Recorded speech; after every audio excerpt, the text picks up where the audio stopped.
Oke, selamat malam Bang Dio. Mungkin terkait dengan Susno 2G yang menjadi saksi ahli di sidang PK Sakatatal, gimana nih tanggapan?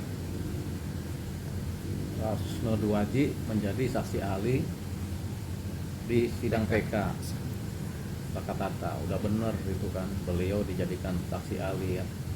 Cuman kan kita nggak tahu ini keahliannya apa nih Pak Susno nih. Tapi kalau ahli di penyidikan memang dulu pernah jadi Kabarreskrim ya. Jadi tentunya itu karena kan Pak Susno Pak dari polisi, pensiun polisi, kemudian berpengalaman di penyidikan di wilayah Kabarreskrim kan. Sebagai Kabarreskrim tentunya dia saksi ahli dalam soal bagaimana menyidik gitu kan. Jadi itu yang dikedepankan saksi ahlinya dia. Kalau ahli lain kan kita belum tahu, tapi kalau untuk penyidikan ya mungkin keahliannya di situ, di dalam penyidikan saja. Cuman apakah sudah tepat menjadi saksi ahli kita belum tahu, karena biasanya kan saksi ahli itu orang-orang yang akademisi, yang ahli di bidangnya berdasarkan keilmuan. Nah, apakah Pak Susno Duwaji menjadi ahli karena keilmuannya? Ya itu nanti bisa dicerna di kemarin itu kan di pengadilan. Tapi yang jelas ya tentunya karena dia berpengalaman dalam penyidikan. Apakah sudah pantas jadi saksi ahli kita juga belum tahu. Yang tahu tentu hakim, karena hakim nanti yang memutuskan kan. Ini kan di ketua pengadilan waktu PK, sidang PK kan dia diterima sebagai saksi ahli, berarti kan dianggap ahli gitu. Berarti bisa dibilang dari pihak Sakatatal ini memilih untuk Susno 2G ini bisa dibilang tepat ya Bang? Ya kalau menguntungkan buat Sakatata ya tepat. Jadi kalau menguntungkan buat Sakatata tepat. Nah, kemudian disebut saksi ahli kalau diaminkan juga oleh hakim di persidangan PK, ya sudah berarti dianggap saksi ahli. Nah, terkait dengan Susno 2G kan menjadi saksi ahli ketika itu dia kan lapar gitu, pengen memakan empal, diantar sama salah satu Kapolres Konoha ini. Nah, habis itu kan ternyata yang mengantarnya ini diperiksa oleh Kapolres Konoha inisial R. Mungkin gimana sih tanggapannya Bang? Sebenarnya dalam struktur kepolisian itu bukan memeriksa, itu juga bukan interogasi. Jadi ada bawahan ditanya sama pimpinan ya biasa aja, karena setiap kegiatan bawahan selalu ditanya oleh pimpinan. Jadi kalau bagi kami ini adalah posisi netral. Memang tugasnya pimpinan yang menanya kepada bawahan apa yang terjadi di sana. Kalau Bimas apa yang terjadi di lingkungan sana. Nah, itu pasti diinterogasi, ditanya-tanya.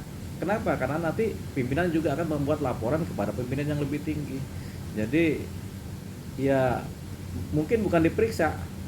Ini adalah prosedur standar di kepolisian, di mana kalau ada seorang polisi yang bertugas di lapangan, tentunya kan harus melapor. Lapornya bisa ke atasan langsung. Ya, misalnya kalau dia sebagai brigadir, lapornya mungkin kepada Ibda itu, kepada atasannya kan begitu, seterusnya kepada komandannya. Dan memang dimungkinkan komandan yang lebih tinggi langsung bertanya, misalnya Kapolres bertanya kepada anggotanya. Kan semua di Polres itu anggota kepolisian adalah pimpinannya Kapolres, jadi boleh bertanya Kapolres, boleh menginterogasi, boleh memeriksa juga. Apa sih yang terjadi? Kan Kapolres juga kan perlu tahu juga apa yang terjadi, apa yang diomongkan kan begitu. Seperti itu. Jadi kita anggapannya netral dan ya biasa-biasa aja. Ya ini biasa, the rule-nya begitu. Justru kalau Kapolres nggak bertanya apa yang terjadi malah salah itu Kapolres, dia harus bertanya. Berarti Gitu. bisa dibilang Kapolres ini pengen mengetahui ya apa yang Iya dong, dilakukan. tidak. Itu kewajiban pimpinan harus mengetahui apapun yang terjadi di lapangan supaya mendapatkan data sebanyak-banyaknya sehingga kompleks. Nah, terkait dengan Pak Susno Duwaji yang kemudian merasa wah ini ditanya-tanya ini si pejabat polisi yang bareng Pak Susno. Ya ini kan pikiran sepihak dari Pak Susno Duwaji.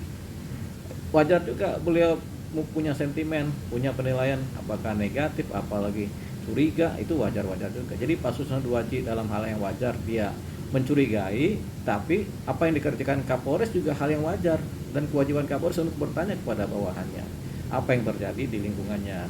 Gitu. Nah ini kan Susna 2J juga meminta kepada Kapolri untuk mencopot Kapolres Konoha inisial R ini. Untuk dicopot gimana tanggapannya Bang? Ya itu kan permintaannya Pak Susno itu juga bisa ditolak sama Kapolri, karena kan biar bagaimana setiap penunjukan pejabat itu kan ada analisa jabatannya juga, kemudian ada kriterianya juga, kemudian ada faktor waktu, kemudian ada faktor kepangkatan juga, kemudian jangka lamanya juga, tentunya begitu. Nah kalau tidak ada kesalahan-kesalahan yang signifikan atau kemudian memang tidak ada desakan-desakan yang signifikan yang memerlukan pengamanan, misalnya ini Kapolres ini lemah harus diganti, tapi kalau itu tidak ada, apalagi sekarang kan SDM polisi udah bagus, jadi kalau minta main copot gitu rasanya nggak bisa itu. Jadi Pak Susno minta desak boleh aja kan, setiap orang boleh mendesak, tapi apakah disetujui kan, jawabannya kan tidak. Nah ini tergantung dari institusinya kan punya mekanisme sendiri untuk melakukan pergantian jabatan, kan ada mekanisme yang sudah ada aturan dan prosedurnya, jadi ya nggak bisa. Tapi miris gak sih Bang dengar cerita Susna 2J ini bersaksi sesuai keahliannya malah mendapatkan tindakan seperti ini? Sebenarnya nggak ada tindakan yang intimidatif ya, ini kan kalau kita lihat secara netral tidak ada yang intimidatif. Kapolres juga tentunya kan masih muda juga, jadi juga dia juga ngerti juga lah, nggak ada intimidatif lah ya. Yang ada memang bertanya, kita pun kalau jadi pimpinan di sana misalnya, kalau ada anak buah kita habis dari lapangan kan kita pasti tanya, ngapain aja lu di sana, sama siapa, ngomongnya apa aja, kan kita juga kadang-kadang pertama kepo, pengen tahu namanya urusan ini kan. Yang kedua memang kewajiban kita sebagai pimpinan harus tahu apa yang terjadi, apa yang dikatakan dan dibicarakan. Makanya dalam kepolisian, kembali lagi kepada kepolisian, ada fungsi intelijen, namanya kan ada Kanit Intel, ada Kasih Intel, ya kan, ada Kasat Intel. Kan tujuannya kan untuk mencari data sebanyak-banyaknya. Nah, tugasnya Kapolres juga termasuk tugas Intel. Ini lagi tugas Intel mungkin dia, jadi ditanya juga apa yang terjadi. Nah, kecuali Kapolres kemudian bicara, ini Pak Susno mau saya tembak aja kan gitu. Kalau itu beda lagi urusan. Tapi kalau ini kan cuma bertanya, memeriksa, interogasi. Jadi ini lebih kepada perspektif subjektivitas dan sudut pandang pemikiran orang per orang. Pak Susno Haji berpikirannya begini, Kapolres sebenarnya maksudnya nggak begitu, nggak begini gitu. Jadi ini bisa cenderung yang namanya salah paham bisa terjadi gitu. Kapolres maksudnya baik, kemudian Pak Susno menganggap ini tidak baik, tapi nggak apa-apa, wajar-wajar salah paham. Nah pentingnya itu komunikasi.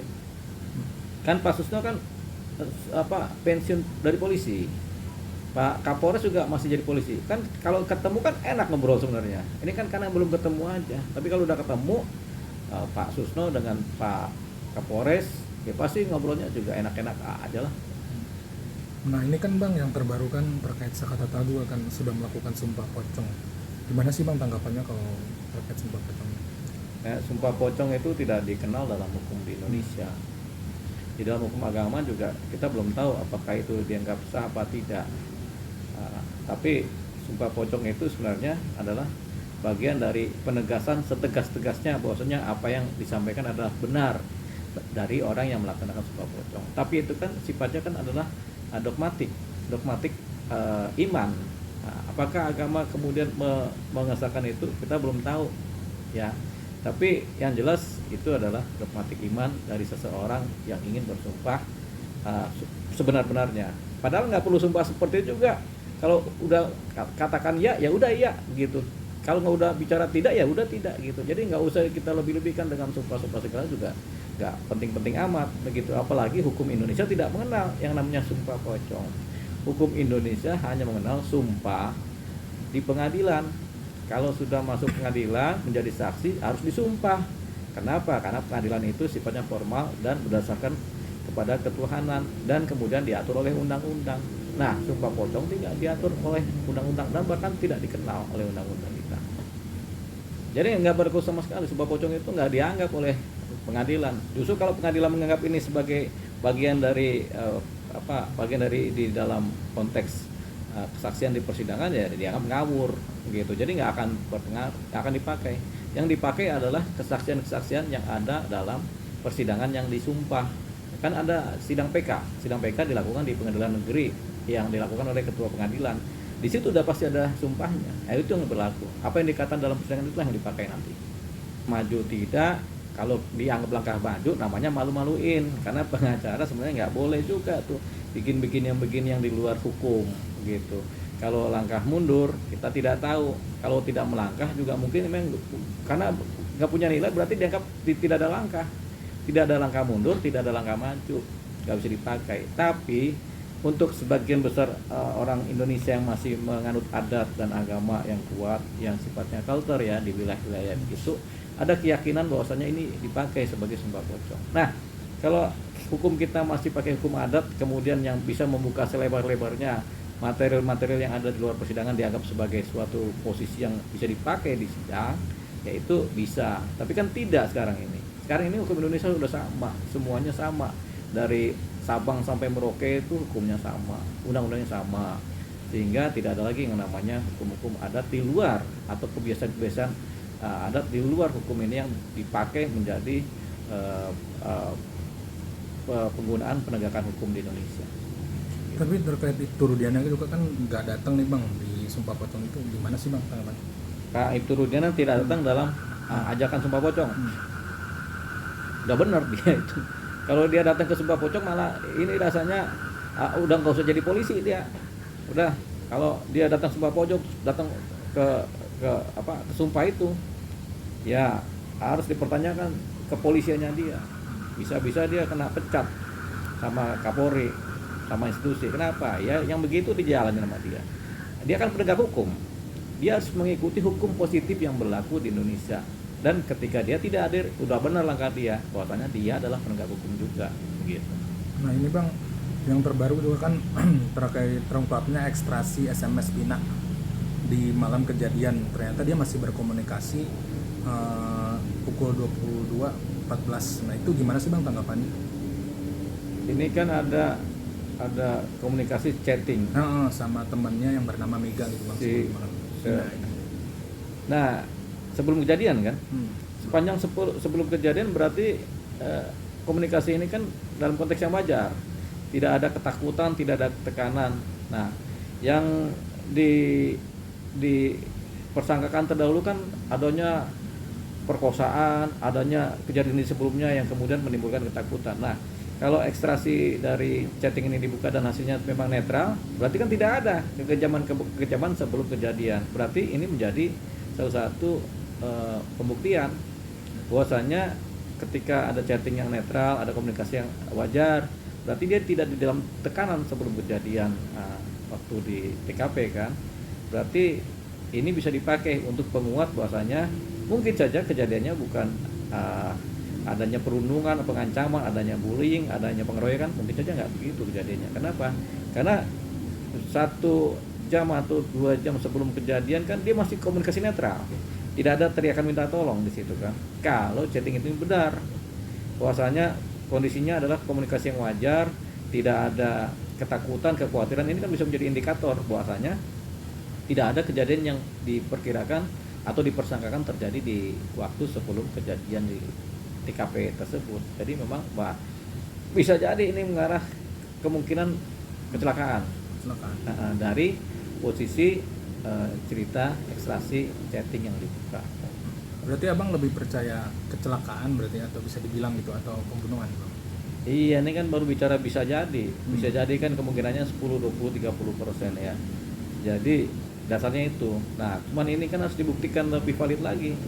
Validasi perlu dikerjakan di sini dari hasil bukti-bukti baru. Ini kan dianggap bukti baru nih, karena kita juga baru tahu ada pembukaan ekstraksi dan hasilnya kan komunikasinya wajar. Nah ini bisa ditelusuri dari sini juga, begitu. Apakah kemudian ini dianggap kecelakaan? Ya bisa jadi, tapi tidak pasti. Kenapa?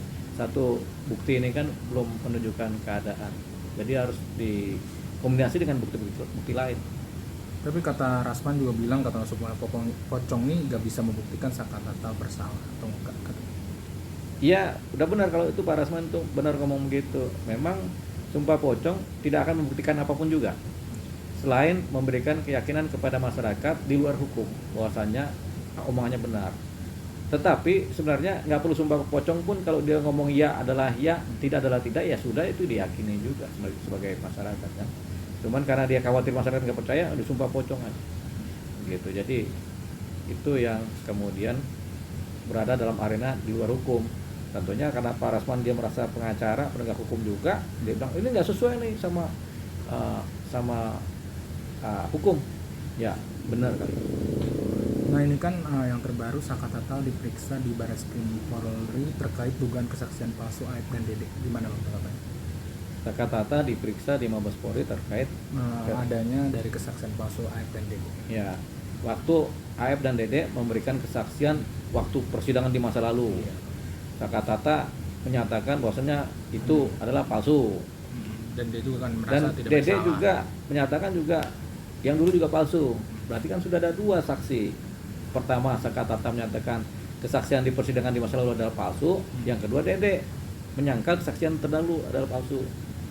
Jadi kan ada dua kesaksian sekarang, berarti sudah ada dua saksi yang menyatakan apa-apa yang terjadi di persidangan yang didengarkan di persidangan sebagai kesaksian itu adalah palsu. Kesaksiannya Dede otomatis adalah palsu. Kan tinggal si Aep sekarang yang menyatakan kesaksiannya adalah asli. Sekarang 2 lawan 1 nih. Gitu. Nah, cuman yang akan berhak menilai ini kembali lagi adalah penyidik yang sekarang yang ada di Barreskrim Mabes Polri. Kan sudah ada dua kesaksian. Nah, tinggal digali lagi. Jadi dua kesaksian yang menyatakan keterangan di masa lalu di persidangan adalah palsu, sama ekstraksi dari si chattingnya Vina. Nah, itu kan bukti juga. Jadi udah 3, 2 saksi dan 1 alat bukti yang lain, yaitu keterangan komunikasi. Gitu. Jadi sekarang udah 3 nih, udah mulai ada penguatan. Nah, arahnya kemana masih dalam penyelidikan. Tapi harapan abang di PK-nya Saka Tatal ini, apalagi kan udah pasca sumpah juga pocong, itu gimana sih Bang? Kita berharap ini terbuka dan terang. Nah, untuk menjadi terbuka dan terang tentunya ada yang namanya keputusan PK. Keputusan PK ini adalah insting daripada para hakim senior yang kemudian yang menjalankan sebagai majelis hakim yang untuk memutus ya. Nah, kita lihat kalau mereka sendiri yakin bahwasanya keterangan Saka Tata ini yang di PK ini adalah benar dan meyakinkan, dan kemudian mereka menerima PK-nya, ini akan terjadi perubahan-perubahan yang besar nih ke depannya.